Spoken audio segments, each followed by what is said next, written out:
Dans cette vidéo, on va commencer l'étude de notre deuxième conique. Donc, ça va être les ellipses. Donc, comme le cercle, je vous donne la définition pour commencer. Donc, prenez-la en note, elle est super importante comme définition.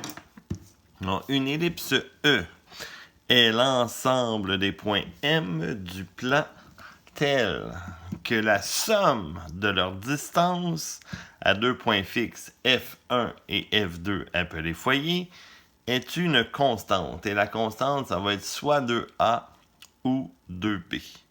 Donc, le mot le plus important là-dedans, c'est le mot somme. Dans un cercle, là, la distance était toujours égale du centre jusqu'au cercle qu'on appelait des rayons. Cette fois-ci, c'est la somme des distances à deux points fixes qu'on va appeler F1 et F2. Donc, le mot somme, là, c'est ça qui va nous dire qu'on a une ellipse. Vous allez voir les prochaines coniques. Qu'est-ce qu'on va entendre comme définition, là? Vous allez voir, ça ne sera pas le mot somme, tout simplement. Donc, j'ai mis le dessin de deux ellipses. Donc, on peut l'avoir dans le sens plus vertical ou dans le sens horizontal. Donc, on va expliquer un petit peu comment ça fonctionne, toute cette belle histoire-là. Donc, on va commencer comme première partie avec les foyers qui seraient sur l'axe des X. Donc là, au début, vous allez voir, vous allez comprendre plus ou moins. Prenez des notes, là, et à un moment donné, ça va venir très clair. Donc, premièrement, on écrit ça, foyer sur l'axe des X. Écrivez que le petit a va être plus grand que le petit b. Et là, vous n'avez aucune idée c'est quoi le a et le b, je sais, ça s'en vient. Et je vous ai écrit la définition sous forme mathématique. Donc, au lieu de la belle phrase qu'on a écrite tantôt, ben, ça se résume tout simplement à ça. Donc, mon point M appartient à l'ellipse si seulement si la distance entre le point M et F1, le premier foyer, plus la distance entre toujours le même point M et le deuxième foyer. Et cette fois-ci, je ne mettrai pas 2A ou 2B, je vais mettre seulement que ça donne 2A. Donc, quand les foyers vont être sur l'axe des X, la somme va être égale à 2A. Donc, on a vu le dessin de deux ellipses. Donc, comment ça fonctionne? Donc, premièrement, je vous demanderai d'écrire l'équation. Donc, ça, c'est l'équation sous forme canonique quand c'est centré à 0, 0. Donc, on va avoir encore un fameux x2 plus y2. Mais au lieu d'être égal à R2 comme le cercle, ben, ça va être égal à 1. Et on va avoir un nombre en dessous des x2. Donc, on va l'identifier avec un petit a, donc a à la 2. Même chose sur les y2, il va y avoir un petit b, qui lui aussi va être au carré, b2, qui va être égal à 1. Vous pouvez déjà prendre en note celle-ci aussi si vous voulez. Le c à la 2 est égal à a2 moins b2. Et on va expliquer c'est quoi le c et à quoi sert finalement le a, le b et le c. Donc, allons-y. On va dessiner notre première ellipse. Et là, je ne voulais pas en prendre une faite. Donc, je voulais vraiment la faire avec vous autres. Donc, comme ils sont tous centrés à 0, 0 pour l'instant, donc on part à 0. Et le a, ici, dans ma formule, il sert au déplacement sur l'axe des X. Donc, c'est comme bien fait. Donc, les X2, qu'est-ce qui est entoure? C'est pour l'axe des X. Donc, je vais me déplacer jusqu'à A et jusqu'à moins A des deux côtés. Donc, ça devrait être pas mal égal des deux côtés. Donc, en faisant la racine de A2, bien sûr, on a une réponse positive et négative. Donc, c'est pour ça qu'on voit des deux côtés. Mais le A, lui, en tant que tel, c'est un nombre positif. Hein? Le B, B2, qui est en dessous des Y2, va servir au Y. Donc, on va mettre un B. Et on va mettre un petit B ici, moins B. Et là, j'ai fait exprès de tracer un A qui serait plus grand que le B. Donc, si vous regardez ici, c'est ça qu'on écrit là, au début. Il faut que mon A soit plus grand que B. Et si mon A est plus grand que B, nécessairement, mon ellipse va être beaucoup plus large que haute.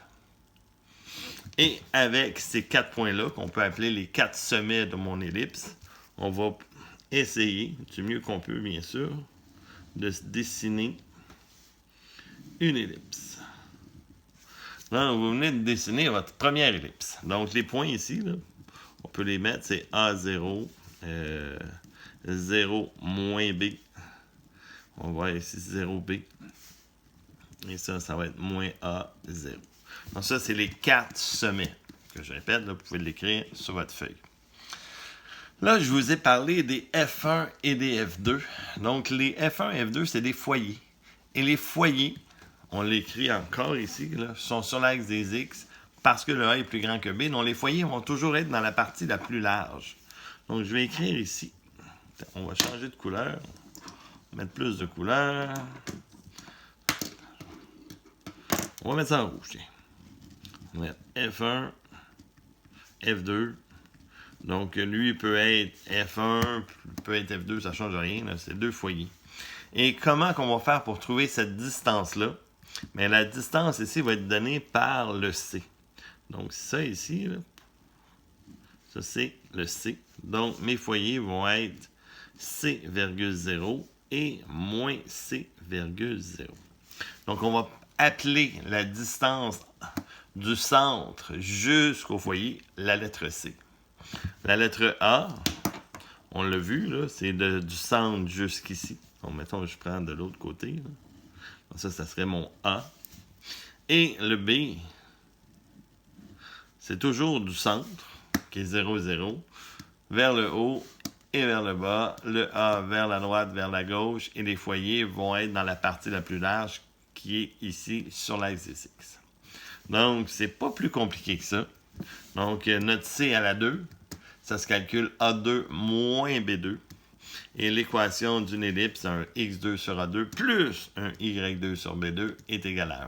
Donc, c'est comme le signe contraire en passant. Là. Vous allez voir dans les autres coniques aussi, ça va être comme le contraire, les signes. Donc, c'est une bonne façon de se rappeler des équations. C'est beau. Là, je vais essayer de vous expliquer un petit peu cette définition-là. Ça fait des années que je fais la blague à mes élèves de prendre un marteau. Hein? Donc, j'ai un beau marteau. De prendre des clous. Je ne suis pas du genre très construction clous. Moi, je suis plus genre vis. Et de planter 2 clous dans leur table de cuisine. Et d'attacher une corde là-dessus pour dessiner une ellipse. Donc, bien sûr, je ne le ferai pas. Parce que ma femme va m'arracher la tête pour pas dire d'autre chose. Donc, j'ai une planche de bois que j'ai pris. J'ai mis 2 vis. J'ai une corde ici qui est attachée. Donc, bien sûr, la corde, vous voyez, là, elle ne changera pas de grandeur. D'accord? Et je vais prendre un crayon. J'espère que ça va fonctionner. Je ne l'ai jamais essayé. Donc, je vais prendre mon crayon et je vais tendre la corde au maximum pour dessiner ce que ça va produire. Donc, ce que ça va faire... Et non, ici... Quand même pas mal du tout, donc je vais passer de l'autre côté. Parce que la corde me nuit. Donc, vous avez... C'est pas parfait. Vous avez une ellipse. Et ce qu'il faut comprendre, c'est que les 2 foyers... Ma corde est en train de se détacher. Mes 2 foyers seraient les 2 vis. La corde, elle, comme je vous ai expliqué, ne change pas de grandeur. Et c'est pour ça que quand je suis ici, donc si j'additionne cette grandeur-là, plus cette grandeur-là, peu importe où ce que je vais être, c'est toujours la même corde qu'on a. Donc cette distance-là plus celle-là, c'est la même, peu importe où ce que je suis. Et c'est tellement vrai que quand je vais être ici, essayez de comprendre le principe. Quand je suis ici, ben, j'ai une corde qui est comme en double. Et ce petit bout-là, si je le prenais, je pourrais l'ajouter de l'autre côté et ça me donnerait la pleine largeur de mon ellipse. Et cette pleine largeur-là, bien sûr, si on comprend bien le dessin tantôt, là, on partait du centre, je me déplaçais de A à droite, de A à gauche, mais ça va me donner mon 2A. Donc c'est pour ça que la définition, c'est égal à 2A. Wow, je viens de réaliser un rêve. Je l'ai fait. Ouais! Donc, faites-le pas sur votre table de cuisine. Parce que vos parents ne sont pas très heureux. Donc, j'ai pris un dessin. Donc, je vais essayer de vous l'expliquer de façon plus professionnelle, plus cute. Donc, vous voyez ici, donc, la distance dont les autres ils ont pris PF1, PF2. Ils ont mis des valeurs absolues. J'en ai aucune idée pourquoi. Donc, ils servent à rien. Donc, cette distance-là, plus cette distance-là, c'est ça qui va être égal à 2A, ils nous l'ont écrit ici. Donc, vous avez un super beau dessin. Et je vais essayer de vous expliquer pourquoi la formule du A2 moins B2 donne C2. Là. Donc, je vais même l'écrire tout de suite que C2 est égal à A2 moins B2. Donc, regardez, si j'étais ici, directement, donc on sait que cette distance-là, que j'ai mis en rouge, plus, je vais mettre celle-là ici aussi, ça vaut 2A. Mais quand je suis en haut, ça forme exactement un triangle isocèle. Donc, ce côté-là va être égal à lui. Comme c'est 2A, nécessairement, ça va être A.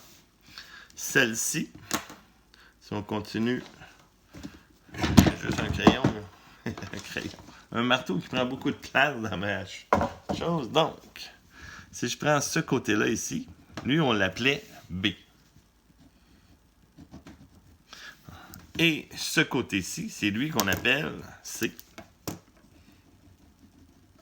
Donc, ça va former un triangle rectangle. Et c'est pour ça que j'ai écrit Pythagore. Donc, si on fait Pythagore avec ça, ça serait A à la 2 serait égal à B2 plus C2. Et notre but, nous autres, bien sûr, c'est d'isoler le C. Donc, c'est pour ça que le C à la 2 va être égal à A2. Puis, j'envoie le B2 de ce côté-là, moins B2. Et on a notre Pythagore. Donc, c'est un genre de Pythagore qu'on a ici, mais qu'on fait une soustraction parce que l'hypoténuse, ça va être le A, tout simplement. Donc, c'est pour ça que toutes les formules fonctionnent. J'espère que ça vous aide à comprendre un petit peu toutes ces explications. Là, on va faire le même principe, mais les foyers vont être sur l'axe des Y cette fois-ci.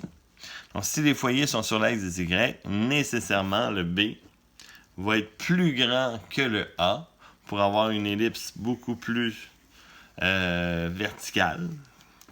La définition, c'est la même chose. Au lieu d'être égal à 2A, ça va être égal à 2B. Donc, on va faire notre dessin rapidement. Donc, je m'en vais ici. Ça, c'est mon B. Donc, ça va être 0B. 0 moins B. Et là, je vais placer mes A. Je pense que mon crayon ne fonctionne plus bien, mon bleu. Je l'ai un petit peu magané avec ma planche de bois. Donc, j'ai A0. J'ai moins A0. Et là, je vais faire une ellipse. Donc, comme le B est plus grand, donc elle va être beaucoup plus large ici. Et mes foyers, bien sûr, vont être dans la partie la plus large. Donc, vont se retrouver ici à 0C et 0 moins C. Donc, même chose que l'ellipse dans l'autre sens, sauf que le B est plus grand, donc ça va faire un petit peu plus haut que large. La forme canonique, bien sûr, ne change pas, donc c'est toujours la même. C'est x2 sur a2 plus y2 sur b2 est égal à 1. Peu importe si le a ou le b est le plus grand.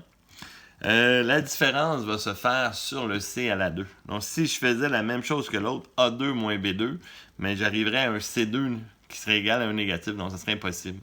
Donc, c'est vraiment C2, c'est le B2 moins le A2. Donc, c'est toujours le plus grand moins le plus petit qui va me permettre de trouver le C. Et logiquement, comme on a dit, les foyers se retrouvent toujours dans la partie la plus large. Donc, je pourrais faire le même exercice avec mes deux clous, tout ça, mais on ne commencera pas. Je pense qu'on a compris le principe. Ils vont vous parler dans des questions de l'axe transversal. Donc, s'il vous indique l'axe transversal, on sait que c'est l'axe où sont situés les foyers. Ça marche? Donc, c'est important de le prendre en note. Donc, on va faire 2-3 petits exemples. Donc, j'ai ma première forme canonique centrée à 0, 0. Donc, j'ai mon x2 sur 100 plus mon y2 sur 36 est égal à 1. Donc, on voit que le a va être égal à 10. Le B va être égal à 6. Et si on veut calculer le C, donc on va prendre notre formule. C, je vais écrire C. C à la 2 est égal à A2 moins B2. Parce que le A est plus grand, donc ça va me faire 100 moins 36. Ça va me faire 64. Ça, c'est mon C2. Donc, mon C va être égal à 8. Donc, souvent, on va trouver ces trois valeurs-là pour faire des calculs, pour la dessiner, etc., etc. Donc, si on veut placer nos notre ellipse. Donc, on va aller à moins 10, 0. On va aller à 10, 0. Ça, c'est mes deux sommets sur l'axe des X. Pour l'axe des Y, on prend le B. Donc, on va aller à 6. 0, 6, 0, moins 6.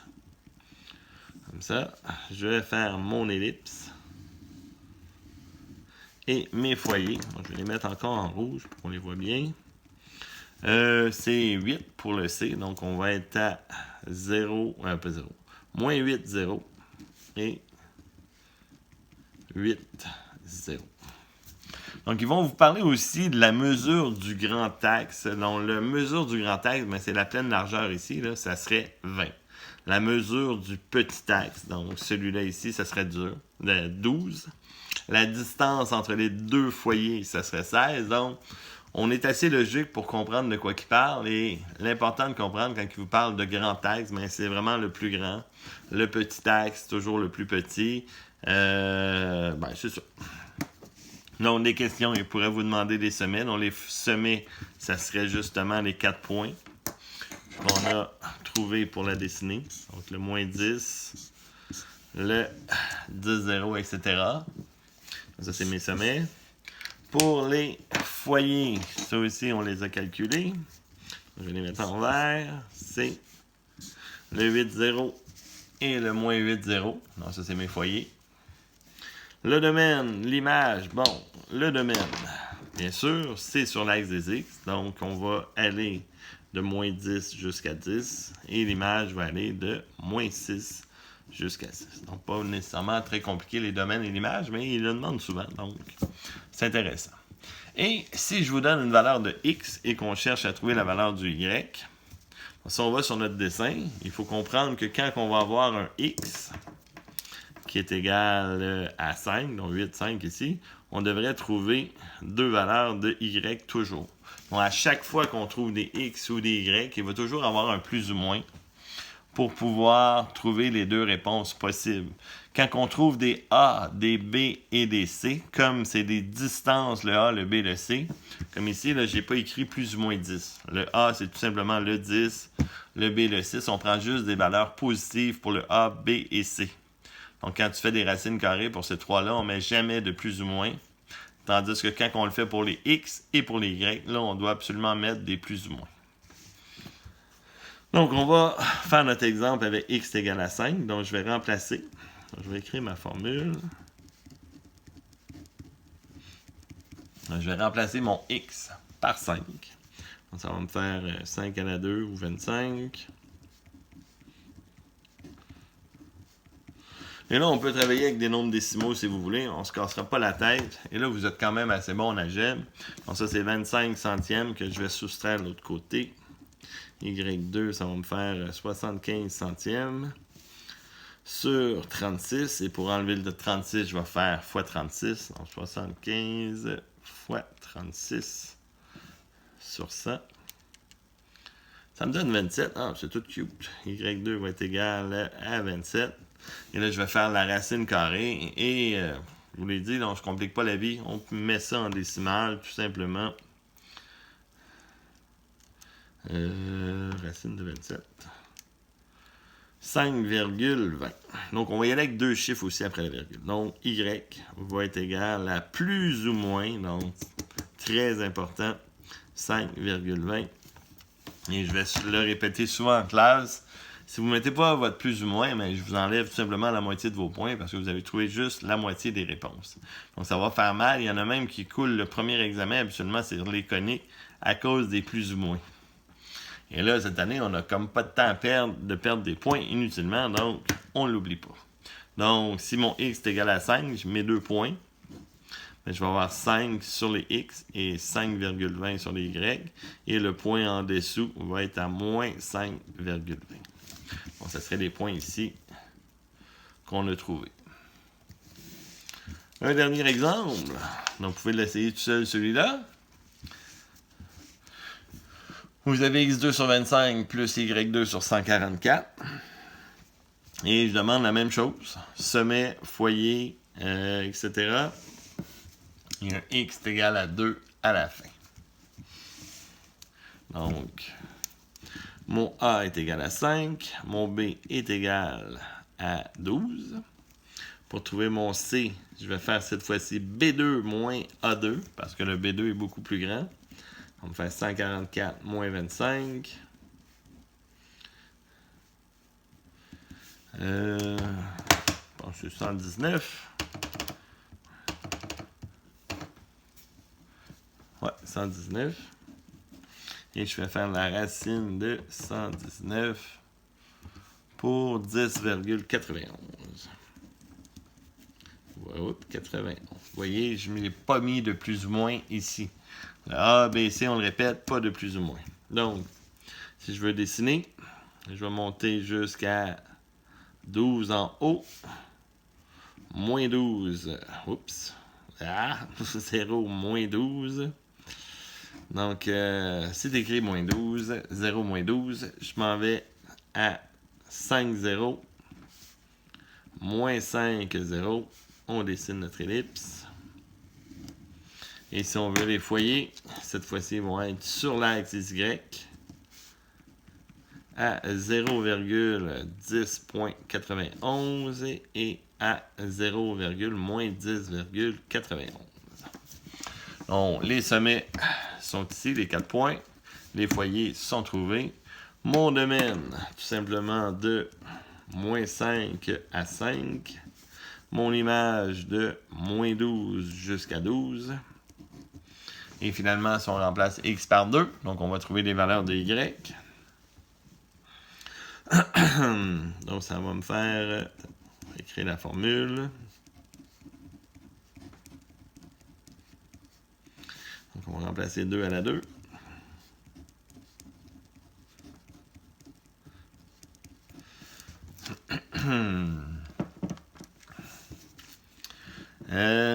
Ça me fait 4 sur 25 moins 1. Ça me donne 21 25e.